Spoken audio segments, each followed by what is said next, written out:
e nesse vídeo vamos desvendar um pouco mais sobre o que são as divindades ou deuses, entendendo um pouco mais sobre o que são essas divindades, se elas existem ou não de fato, se elas existem, quantos deuses existem ou se existe apenas um deus. Então, se você tem curiosidade sobre esse assunto, vem comigo nesse vídeo.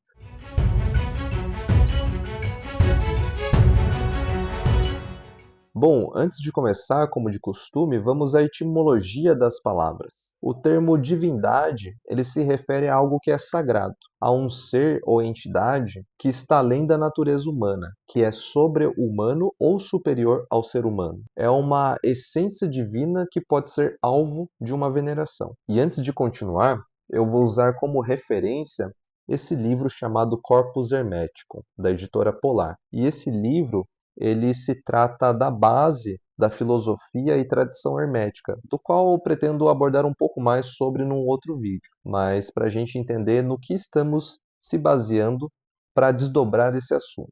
E segundo esse livro, o Corpus Hermeticum, de um ponto de vista hermético, existe uma causa primordial que é a origem de todas as coisas que existem e irão existir. E essa causa primordial, ela criou seres celestiais para te auxiliar nessa criação, tanto no seu desenvolvimento quanto no seu gerenciamento. E esses seres celestiais seriam os deuses ou divindades, que seriam agentes dessa causa primordial. E dentre esses seres existe uma escala, toda uma hierarquia. E essas divindades ou deuses, eles representam forças da natureza ou conceitos abstratos, como os raios, as marés, as tempestades, as ventanias, o fogo, a água, o tempo, a sabedoria, a prosperidade, a beleza, o amor, entre outros diversos. E essas forças, denominadas divindades, além de terem contribuído para a criação do universo, eles fazem parte desse mesmo universo. E falando um pouco mais sobre essa causa primordial, ela é uma coisa, é uma força tão abstrata, tão incompreensível, no sentido de que dentro da nossa compreensão humana racional nós não conseguimos conceber, que só é possível identificá-la de forma direta por meio das suas criações, já que ela não pode ser medida, quantificada, mensurada ou sequer imaginada, pois ela é infinita. E, como eu disse, ela só pode ser compreendida de forma indireta por meio das suas obras, por meio das suas criações. Isso te lembra alguma coisa? Bom, se a gente pegar a Bíblia e a gente for em Romanos, capítulo 1, versículo 20, nós vamos ter a seguinte passagem, que diz o seguinte: Pois, desde a criação do mundo, os atributos invisíveis de Deus, seu eterno poder e sua natureza divina, têm sido vistos claramente, sendo compreendidos por meio das coisas criadas. E basicamente nessa citação da Bíblia diz que o Deus do cristianismo ou das religiões abraâmicas, de que ele também só pode ser compreendido por meio das suas obras, por meio das suas criações. E no Novo Testamento, em Apocalipse, no capítulo 4, versículo 11, nós temos a seguinte passagem, que diz: Tu és digno, Senhor e Deus nosso, de receber a glória, a honra e o poder, porque criaste todas as coisas, e por tua vontade existiram e foram criadas. E agora trazendo mais uma passagem da Bíblia, em Deuteronômio, no capítulo 10, versículo 17, ele diz o seguinte: Porque o Senhor vosso Deus é Deus dos deuses e Senhor dos senhores, o Deus grande, poderoso e temível, que não faz acepção de pessoas e nem aceita suborno. E aqui a gente pode fazer um pequeno recorte e dar ênfase para a seguinte citação: Deus dos deuses. Logo, se a gente analisar pelo um viés da lógica, esse Deus abraâmico ou Javé, ele estaria admitindo a existência de outros deuses, já que ele está se colocando como superior a eles. E se não houvessem outros deuses, não teria ao que se colocar como superior. Não haveria uma comparação. E até tem algumas interpretações teológicas sobre essa passagem que diz que não é bem assim, que essa expressão ela leva em consideração apenas autoridades ou líderes humanos. Mas se Deus, Javé, na sua onipotência e criador de todas as coisas e todos os seres humanos, inclusive, não faria sentido também ele se afirmar como superior aos seres humanos, já que seria óbvio. E agora na versão original do Antigo Testamento, que foi escrito em hebraico, aramaico, nós temos o termo Elohim, e esse termo ele pode ser traduzido tanto como Deus ou deuses. E esse termo ele é identificado também em outras passagens. E isso nos possibilita reinterpretar a Bíblia antes de ser traduzida para o latim e para as demais línguas, reforçando ainda mais a possibilidade desse Deus abraâmico não ser a única divindade existente naquele contexto. Pelo menos não no contexto em que a Bíblia foi escrita. Outro fator que contribui para a gente alimentar essa interpretação é você analisar também o contexto histórico em que a Bíblia foi escrita. E para quem não sabe, a Bíblia foi escrita ali por volta dos anos de 1500 antes da Era Comum, no Oriente Médio. E nesse tempo e espaço, haviam diversas civilizações politeístas, como os fenícios, os sumérios, os babilônios, os assírios, os acádios e persas e por aí vai. E colocando um parênteses aqui, politeísmo é uma crença baseada em diversos deuses ou deusas.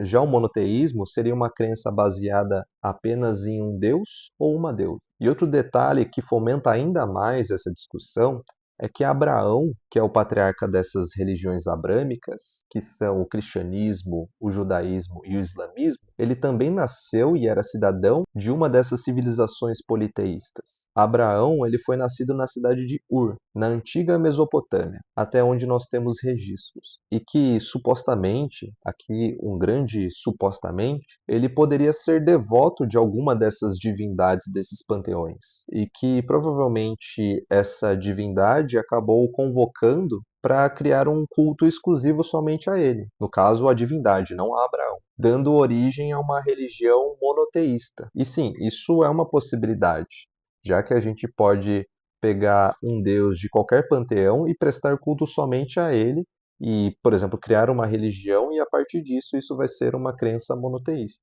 não eliminando o fato da existência de outros deuses daquele panteão. Mas isso pode dar muito pano para manga para contextualizar aquela passagem de Deuteronômio que eu citei, de que o Deus de Abraão, ele se colocava como superior aos outros deuses, e de que não que ele fosse o único Deus naquele contexto, mas de que ele queria sim ser cultuado de forma monolátrica. Não sei nem se esse termo existe, mas assim, dentro de uma monolatria. Ou seja, apenas ele ser cultuado dentro de uma religião. Mas dentro dessa interpretação, a monolatria, apesar de reconhecer o culto apenas somente a uma divindade ou somente a um deus, ela também não elimina a existência de outros deuses. Apenas os outros deuses acabam não sendo tão relevantes para as pessoas que cultuam apenas aquele deus. Muito parecido com o conceito de enoteísmo, que é basicamente a adoração de apenas um deus, mas que reconhece a existência de outros deuses também. É como se fosse um casamento monogâmico, onde você opta a se comprometer somente com uma pessoa, a se relacionar somente com uma pessoa, mas não elimina o fato de que existem outras pessoas do qual você poderia se relacionar também, mas você se reserva estritamente a somente aquela pessoa. Então, antes de dar continuidade, eu sei que essa é uma interpretação que pode gerar conflito para algumas pessoas. Então, eu peço respeitosamente, encarecidamente, que você leve apenas como uma interpretação dessas possíveis passagens, para que a gente possa refletir sobre o assunto e que não necessariamente você seja obrigado a adotar esse ponto de vista também, ou alterar as suas crenças a partir disso. Mas, continuando, essa seria uma leitura e uma interpretação parcial dessas escrituras abraâmicas. Então, existem diversas outras, mas essa leitura é para justificar e refletirmos de que não é só porque nós acreditamos em apenas um Deus que não existam outros, e que também não somos obrigados a acreditar nos deuses ou no Deus do outro. Porque isso já entra num campo muito pessoal de crenças, e que eu acredito que o respeito seja a única saída saudável para essa discussão, mas que não deixa de ser muito interessante. E agora, partindo dessa interpretação e desse pensamento, de que a possibilidade do meu Deus existir não elimina a possibilidade do Deus do outro existir também, podemos explorar um pouco mais esse assunto que é muito interessante. E mesmo em religiões politeístas e monoteístas, geralmente há uma hierarquia divina. E não que seja assim em todas, até porque eu não conheço todas, mas estou falando de forma genérica. E dentro dessa hierarquia há um ser supremo que criou todas as coisas e todas as outras criaturas e tem os seus agentes que trabalham para este ser supremo, auxiliando na construção, na geração e no gerenciamento dessa criação ou do universo. Nas religiões abraâmicas, nós temos Deus, ou Javé, que criou o universo e todas as coisas, e também criou seus próprios agentes, que seriam os anjos. E tem até uma outra curiosidade, é de que em algumas escrituras antigas da Bíblia também, os anjos também eram referidos como Malachim ou Elohim. Malachim seriam os mensageiros e Elohim, como eu citei no começo do vídeo, deuses. Como se eles fossem uma espécie de deuses menores. Mas enfim, voltando, os anjos, eles são essas criaturas geradas por Deus, que são os seus agentes ou mensageiros, que auxiliam ele na criação e no gerenciamento de todas as coisas. Inclusive é dito em algumas interpretações da Cabala judaica de que existe um anjo para cada coisa criada. E agora em religiões politeístas, que são várias, então não teria como colocar todas numa caixinha só, já que cada uma vai ter as suas particularidades, então eu só vou citar aqui algumas de forma mais genérica, só para a gente ilustrar e continuar o nosso assunto. Então, mesmo nas religiões de configuração politeísta, também existem essas hierarquias, onde existe um ser supremo que criou todas as coisas, e ele tem os seus agentes, que seriam as divindades, ou deuses, ou espíritos, e essas divindades geralmente são classificadas como deuses menores, ou não, aí depende. Mas que cada um desses seres, eles vão ter uma função, auxiliando a manter a harmonia no universo.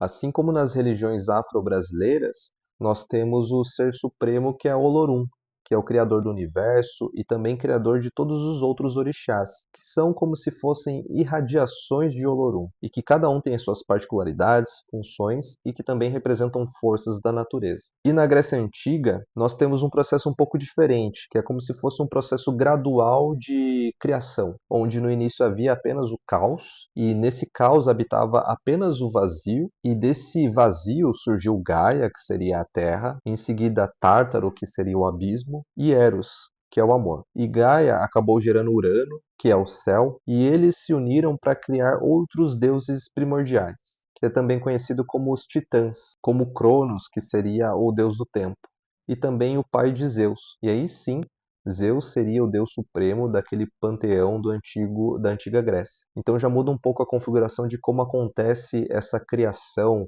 e como se constrói essa hierarquia divina. Já no Shintoísmo, no Japão, nós temos os kamis, que dentro da nossa língua significaria algo próximo de divindades, espíritos. E nessa religião acredita que existe um kami para cada coisa na natureza. É como se tudo na natureza fosse uma entidade viva. As folhas, as florestas, as cachoeiras, a água, o vento, tudo. E também, além de todos esses kamis, tem os kamis principais, que é a Amaterasu, que é a deusa do sol, tem o Tsukuyomi, que seria o deus da lua, Susanoo, que seria o deus das tempestades e do mar, e entre outros kamis. E algo que eu não poderia deixar de falar nesse vídeo seria sobre as aparências dessas divindades, as características e aparência do qual são atribuídas a esses seres. E cada religião, cada civilização vai ter uma forma bastante particular de representar essas forças, ou seja, a forma como eles concebem esses deuses, essas divindades. Tudo baseado no seu imaginário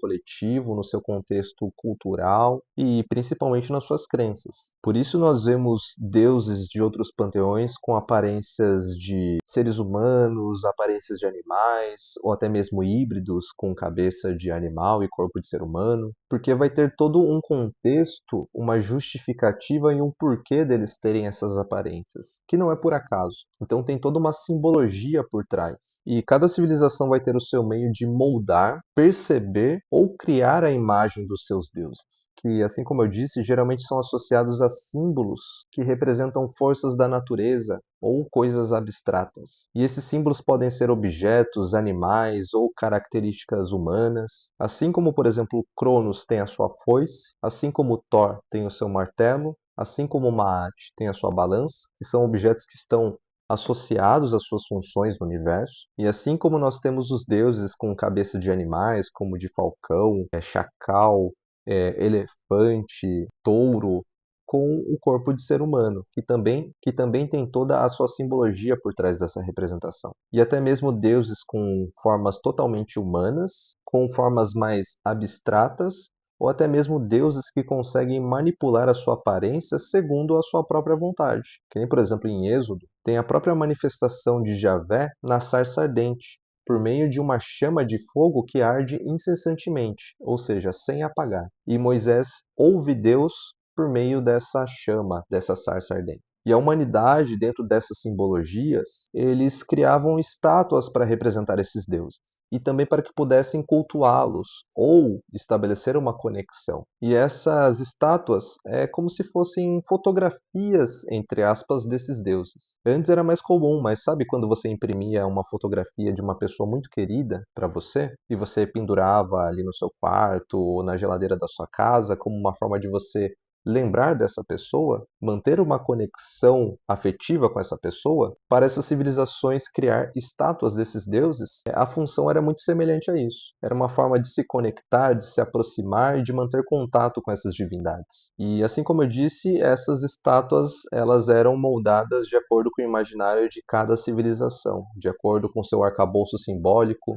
E existem termos que definem esses processos. E eu vou trazer três aqui. E esses termos são o antropomorfismo, que é basicamente você utilizar de características humanas para você representar algo, que no caso seria a representação desses deuses. Nós temos o zoomorfismo, que seria no caso utilizar de figuras de animais para representar esses seres, ou até mesmo o antropomorfismo, que daí já seriam os híbridos, né? A combinação de características animais e de seres humanos para representar esses seres. E esses termos, eles não se referem apenas à representação de deuses, tá? Eles podem ser representações de qualquer coisa, onde você utiliza dessas características. E assim como é citado em Gênesis também, que é dito que Deus fez o homem à sua imagem e semelhança. E que nesse caso não seria de forma literal, é claro, mas sim no contexto de possuir capacidades semelhantes. Mas neste caso, isso é muito parecido com aquela figura clássica do Deus cristão de que é um senhor barbudo sentado num trono acima das nuvens.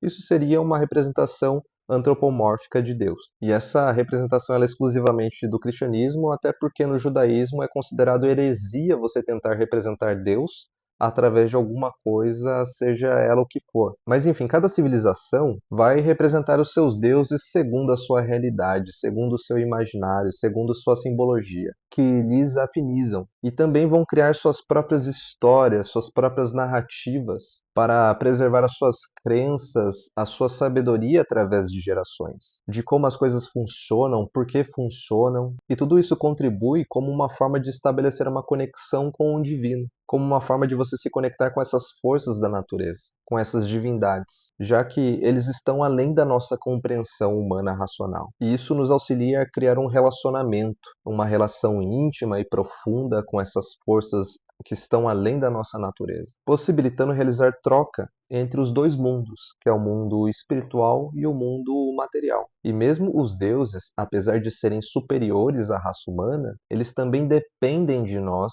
para continuar existindo e continuar se desenvolvendo. Pois assim como as pessoas, os deuses também, quando eles são esquecidos, eles acabam morrendo. Você já parou para pensar nisso? E aí, o que você achou desse vídeo? Se você curtiu, deixa o seu like. Comenta aqui também qual que é o seu ponto de vista sobre isso, se você acredita e é de uma religião politeísta ou monoteísta. Qual que é a sua visão em relação a esse assunto? E se você quer saber mais sobre os deuses, deixa uma palavra aqui nos comentários, que é a palavra divino. Então, se você comentar aqui divino, eu vou saber que você chegou até o final do vídeo. E não se esqueça de compartilhar esse vídeo com as pessoas que se interessam por esses assuntos, de se inscrever no nosso canal e ativar o sininho para continuar recebendo os nossos vídeos. Então, obrigado e até a próxima.